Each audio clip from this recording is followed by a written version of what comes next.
Lorsqu'elle parvint enfin au bord du lac, où l'eau près des rives était gelée, son interrogation tourna au malaise. Pourquoi, au sommet du Thor, voyait-elle soudain une nouvelle église? Ne fallait-il pas des années pour construire un tel édifice en haut d'une montagne? Mais alors, les jours, les mois qu'elle recomptait indéfiniment dans sa tête, avaient-ils échappé au grand livre du temps? Plus elle tentait de démêler l'écheveau des saisons, plus elle s'embrouillait, plus elle essayait de comprendre, plus un vertige intérieur s'emparait de sa raison. Indécise, après avoir longtemps erré sur les bords du lac, elle prononça enfin la formule magique qui devait lui ouvrir les portes d'Avalon. Mais en vain. La barge fendant doucement les brouillards dorés refusait d'apparaître, et tout soudain lui sembla si hostile qu'elle décida de rebrousser chemin. Sans doute tournait-elle le dos à l'île sacrée. Demain, à l'aube, elle dirigerait ses pas vers la voie romaine qui la ramènerait au besoin jusqu'à Carléone. Ayant passé la nuit dans une hutte abandonnée, ouverte à tous les vents, elle repartit le lendemain et ne tarda pas à apercevoir, derrière un bouquet d'arbres, une petite ferme. Parvenue jusqu'à elle, elle poussa la porte. Un jeune garçon, apparemment simple d'esprit, l'invita à prendre place près du foyer. Il préparait la nourriture de ses oies, et il lui offrit sans cérémonie un morceau de pain sec pour calmer sa faim. Un peu réconfortée, elle reprit alors la route, prenant conscience de ses haillons, de ses cheveux emmêlés, de ses pieds écorchés. La réalité de son état l'abandonna cependant vite, lorsque, arrivée dans le pays de Carléone, elle découvrit un spectacle d'indescriptible désolation. Maisons détruites ou incendiées, moissons ravagées pourrissant sur pied dans les champs, fermes saccagées et désertes, hantées par quelques poules indifférentes. Attrapant sans difficulté l'une d'elles, elle lui tordit le cou, alluma un maigre feu derrière une grange épargnée, puis embrocha la volaille sur une tige de bois vert. Elle avait si faim qu'elle dévora à pleines dents la chair encore à moitié crue, suçant les os jusqu'à la dernière parcelle de viande. Revigorée par son festin, elle reprit courageusement sa route, un bâton à la main, et marchait depuis peu lorsqu'elle entendit derrière elle résonner les sabots d'un cheval sur le sentier pierreux. N'ayant eu que le temps de se dissimuler derrière un buisson, la contrée devant être infestée de brigands et de pillards, elle vit approcher entre les branches un cavalier solitaire, enveloppé d'une cape grise, et portant en croupe un fardeau volumineux, de forme allongée, ressemblant à un cadavre dans son linceul. Prise de panique, Morgane se tassa de son mieux derrière sa cache, mais quelle ne fut pas sa surprise, lorsque le cheval parvint à sa hauteur, de reconnaître Kevin le barde, et sa harpe protégée dans son habituelle housse. Surgissant de sa cachette, Morgane courut à lui, qui, la prenant d'abord pour quelque mendiante chassée par la famine, s'empressa de la repousser. « Arrière, femme, je n'ai rien pour toi, ôte-toi de ma route !» Et il allait talonner sa monture pour forcer le passage, quand soudain il reconnut la silhouette en guenilles. « Morgane, est-ce vous ?» s'écria-t-il. « Que faites-vous ici? Et dans quel état êtes-vous? Mais enfin, d'où venez-vous? J'avais entendu dire que vous étiez à Tintagel lors de la maladie de la reine Nigerne, mais Guenièvre m'a appris ensuite qu'il n'en était rien. »« Que dites-vous? Ma mère est souffrante? Mais je l'ignorais. Dites-moi tout. » Descendant péniblement de son vieux palefroid, Kevin mit pied à terre, et s'appuyant à l'encolure de la bête, lui apprit la nouvelle. Oui, Igerne a été au plus mal. Tous les soins des sœurs, hélas, ont été inutiles. Elles n'ont pu la sauver. Oui, Morgane, elle nous a quittés. Seule Guenièvre était auprès d'elle au jour de sa mort. Le cœur brisé, Morgane resta sans voix. Ainsi, lorsqu'elle avait entrevu l'image d'Igerne dans la mare forestière, celle-ci appelait au secours, et elle ne l'avait pas entendue. Toutes deux avaient toujours vécu si éloignées l'une de l'autre. « Quand cela s'est-il passé ?» demanda-t-elle, le visage baigné de larmes. « Il y a 1 an, au printemps. Mais cette disparition appartient à l'ordre naturel des choses. Igerne était déjà très vieille. » 1 an au printemps. Combien de temps alors était-elle restée absente? Lorsqu'elle avait quitté la cour de Caerleon, Hygerne semblait en si parfaite santé. Non, ce n'était plus en mois qu'elle devait mesurer son séjour chez les fées, mais en années entières. Comme vous êtes pâle, Morgane, prenez un peu de vin dans ma sacoche. J'ai du pain et du fromage aussi. Dites-moi, que faites-vous sur cette route solitaire, revêtue de ces misérables loques ? Que pouvait-elle répondre ? Comment lui expliquer, sans mentir tout à fait, une vérité impossible à croire ? J'ai vécu dans la solitude, loin du monde. Je n'ai rencontré aucun être humain depuis très longtemps. Ainsi n'avez-vous jamais entendu parler de la grande bataille ? Non, j'ai vu simplement cette région désertée, ravagée. Tout est arrivé il y a 3 ans, expliqua Kevin. À ces mots, Morgane eut un sursaut. Les Saxons ont envahi la région, pillant et brûlant tout sur leur passage. Arthur a été si gravement blessé qu'il a dû rester allongé pendant près d'1 année. Mais, rassurez-vous, il va bien désormais, poursuivit-il en voyant l'inquiétude se peindre sur le visage de Morgane. C'est alors que Gauvin est accouru du nord, avec les troupes de Lot, pour défendre la contrée. Les Saxons ont été refoulés, et nous avons connu la paix pendant 3 bonnes années. Mais brusquement, l'été dernier, la lutte a repris de plus belle. Une terrible bataille s'est déroulée, à Montbadon. Lot y a trouvé la mort, mais une grande victoire a été remportée. Une si grande victoire, Morgane, que les bardes la chanteront pendant des siècles et des siècles à venir. Jamais on n'avait vu un tel affrontement depuis l'époque des Césars. Grâce à cette victoire, nous avons enfin gagné la paix. Nous la devons au roi Arthur. Morgane, chancelante, absorba d'un trait le vin que lui tendait Kevin, mais elle toucha à peine au pain et au fromage. En retour, elle voulut lui offrir une cuisse de poulet, relief de son dernier repas. « Non merci, refusa-t-il poliment. J'ai fait vœu de ne jamais manger de chair animale. Lorsque je vivais sur l'île d'Avalon, les druides disaient que l'homme pouvait raisonnablement goûter à tous les dons de Dieu, et que le pire n'était pas ce qui entrait dans sa bouche, mais ce qui en sortait. Merlin dit la même chose, mais, quant à moi, je préfère renoncer à la chair, car elle donne soif, et pousse à boire trop de vin. » Morgane n'ignorait pas que le barde avait raison. Elle-même, lorsqu'elle buvait les décoctions d'herbes sacrées, ne pouvait manger qu'un peu de pain et des fruits. Mais c'était autrefois, il y avait très longtemps, à l'époque où elle était encore fidèle à ses vœux, alors que maintenant... « Morgane, où allez-vous » questionna à nouveau Kevin. « Je vais à Caerleon. »« À Caerleon ? Pourquoi Caerleon ? Il n'y a plus rien là-bas. Arthur a fait don de ce fief à l'un de ses chevaliers, et il est parti avec toute sa cour pour Camelot depuis plus d'1 année. Mais j'y songe.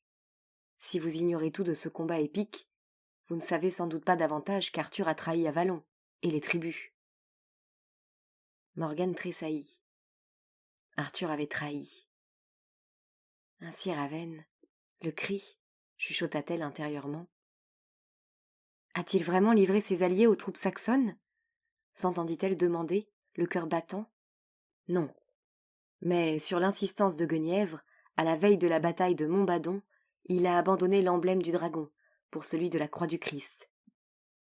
Se rappelant le couronnement d'Arthur et son solennel serment au peuple d'Avalon, Morgane leva vers Kevin un regard horrifié. Ainsi il a osé trahir sa parole. Les tribus ne l'ont pas abandonné ? Demanda-t-elle d'une voix blanche. Certaines d'entre elles, si. Le vieux peuple des collines galloises, par exemple, voyant la croix brodée sur la bannière, a fait demi-tour, sans que le roi Urien parvienne à le retenir. Mais la plupart furent pris entre l'enclume et le marteau, où ils livraient bataille aux côtés d'Arthur et de ses chevaliers, où ils tombaient irrémédiablement aux mains des Saxons. Viviane veut accuser Arthur de haute trahison, poursuivit le barde, mais elle éprouve quelque réticence à agir au grand jour, devant le peuple entier. C'est pourquoi je me rends à Camelot. Là-bas, je tenterai de faire revenir Arthur sur sa décision. S'il refuse de m'entendre, Viviane alors s'y rendra, en personne, afin de lui rappeler le châtiment réservé aux parjures.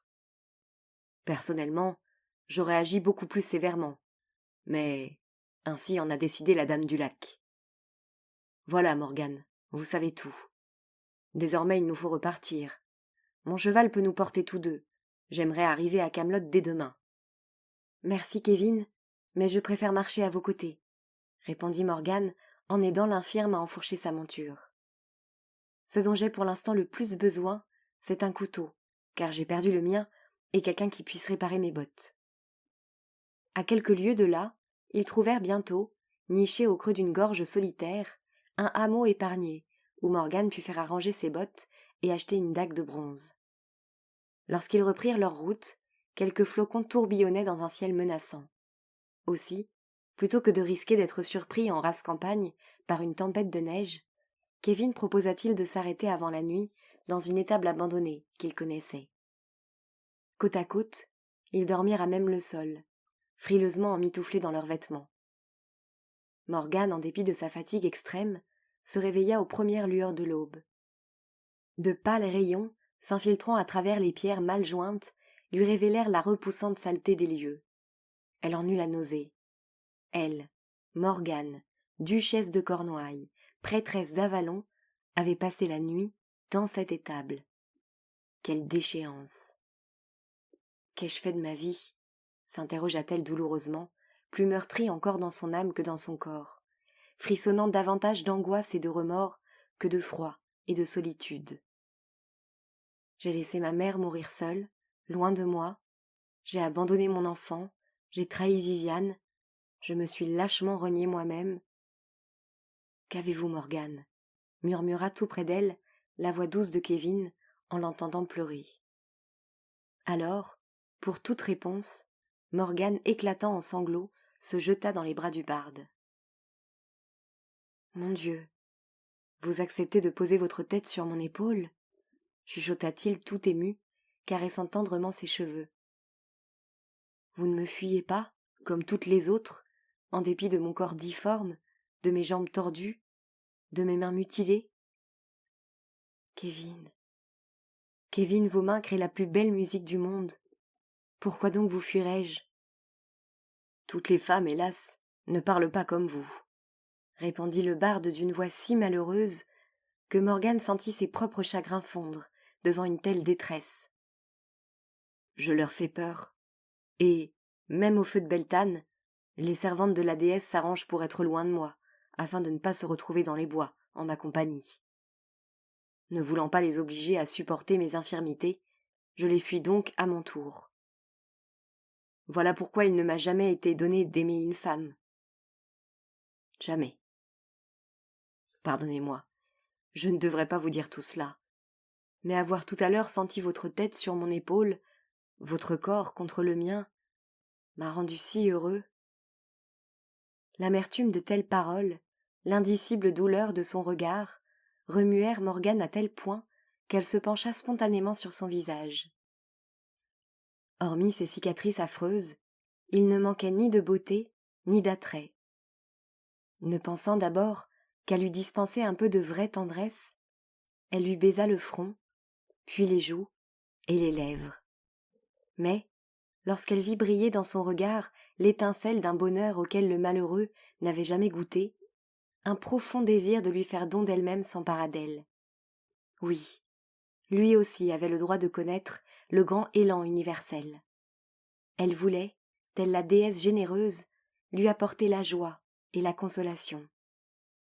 Voilà pourquoi Morgane la Fée, dans cette étable misérable, perdue dans la campagne, offrit ce matin-là à Kevin le barde sa première leçon d'amour. « Morgane, lui demanda-t-il, rayonnant de joie au sortir de la grange.